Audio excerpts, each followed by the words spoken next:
be better and shows and tell us how it could be possible. London में हिंदुस्तान का एक लड़का जिसका नाम प्रदीप सैनी है, जो कि वहाँ पर टैक्सी चलाता है, उससे लगभग 26 साल से एक ही सवाल किया जा रहा है कि तुम बच कैसे गए। इस सवाल का जवाब देते देते ये लड़का खामोश हो जाता है, थक जाता है, लेकिन सवाल पूछने वाले एक दो नहीं बल्कि 1-2 लाख लोग अब तक उससे पूछ चुके हैं। इंडिया का कोई व्यक्ति अगर लंदन में रहता है तो उसे शायद ही कोई ऐसा व्यक्ति होगा जो उसके नाम से नहीं जानता होगा। इसने जो किया था आज तक ना कोई किया है और मुझे लगता है कि भविष्य में कोई भी नहीं करेगा, क्योंकि उसने ऐसा कारनामा किया था कि लंदन की सरकार हिल गई थी। लंदन का कानून, अदालत उसकी उस कारनामे से बस ये सोचकर हैरान थे कि कोई व्यक्ति इतना बड़ा कदम कैसे उठा सकता है।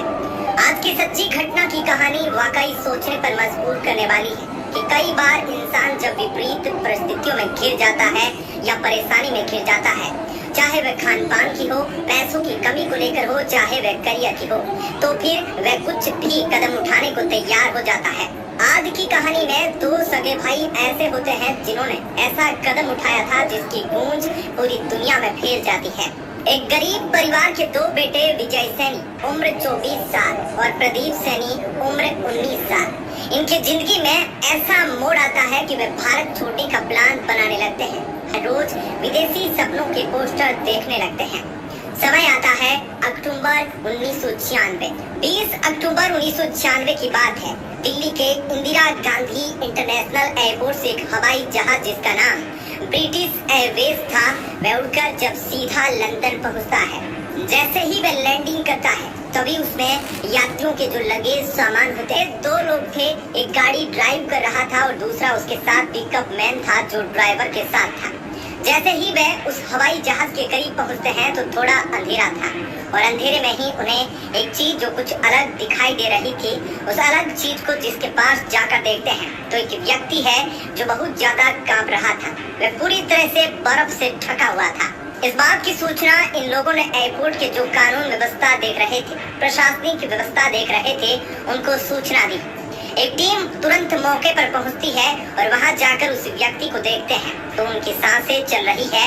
ऐसा लग रहा था कि वह जीना तो चाहता है, लेकिन शरीर उसका पूरी तरह से जवाब दे चुका है। शायद वह बच ना पाए, लेकिन आनंद फानन में उसको उपचार के लिए हॉस्पिटल लेकर जाया जाता है। उसका उपचार शुरू हो जाता है। 1-2 घंटे नहीं, 1-2 दिन गुजर जाते हैं, लेकिन उसका कोई अता पता नहीं था कि वह बचेगा या नहीं बचेगा। सिर्फ सांसें थी जो धीरे धीरे चल रही थी और लगभग 4 दिन के बाद जब उसे होश आता है तो होश आने पर वह एक ही बात करता है कि मेरा छोटा भाई विजय कहाँ है। दरअसल ये दोनों भाई जिनके बारे में मैंने पहले इंट्रोडक्शन दिया था, हिंदुस्तान के पंजाब प्रांत के रहने वाले थे। इसके और भी डिटेल्स जानने के लिए, जैसे यहाँ तक पहुँचा कैसे, इसने भारत क्यों छोड़ा, वहाँ की सरकार, वहाँ की पुलिस सिर्फ उसके होश में आने का इंतजार कर रही थी। होश में जो आता है तो प्रदीप बार बार एक ही रट लगा रहा था कि मेरा भाई भी मेरे साथ था, उसका इलाज किस कमरे में चल रहा है। यहाँ पर काफी इमोशनल इन्वायरमेंट बन जाता है, क्योंकि शायद प्रदीप को मालूम नहीं था कि उसका भाई रास्ते में एरोप्लेन से नीचे गिरकर खत्म हो चुका है।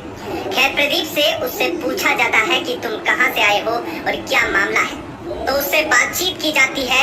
हिंदुस्तान के ऑफिसर्स का सहारा लिया जाता है। वह सिर्फ हिंदी में बात कर रहा था और वहाँ के लोग अंग्रेजी बोलते समझते हैं।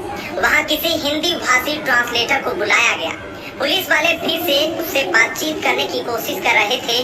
तब उसने अपने बारे में बताया कि वह हिंदुस्तान के पंजाब का रहने वाला है और उसका नाम आतंकियों के साथ जोड़ दिया गया था। उसका नाम इनोसेंट होते हुए भी क्राइम से जोड़ दिया गया था। लगभग 1 साल से उसका और उसके भाई का पुलिस पीछा कर रही थी। ये बंदे जिस शोरूम में काम करते थे, पंजाब पुलिस या तो उसके शोरूम पर पहुंच जाती थी या फिर उसके घर पर जाती थी, जो उसके पिताजी को परेशान करती थी। लगातार 1 साल से इधर उधर भाग रहे थे। तभी दोनों सगे भाइयों ने, यानी कि प्रदीप सैनी और दूसरा विजय सैनी ने एक फैसला लिया।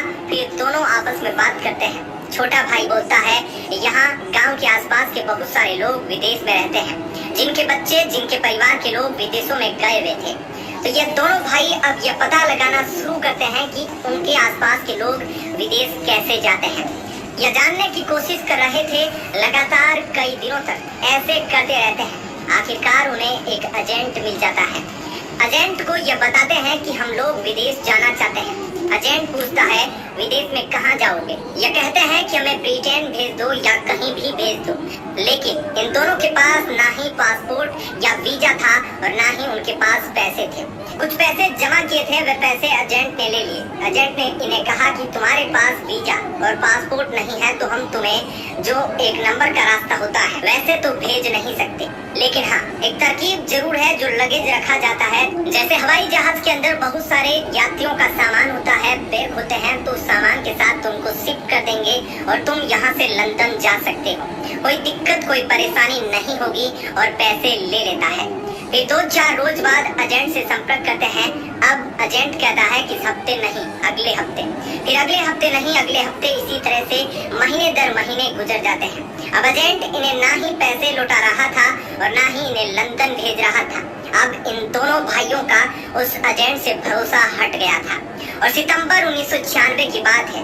दोनों भाई पंजाब छोड़कर दिल्ली इंदिरा गांधी इंटरनेशनल एयरपोर्ट के पास आ जाते हैं और वहां आकर जब अंदर एयरपोर्ट पर जाने की कोशिश कर रहे थे, उनके पास ना ही वीजा था और ना ही पासपोर्ट, तो सिक्योरिटी गार्ड ने उनको अंदर घुसने ही नहीं दिया और कहा कि जब तक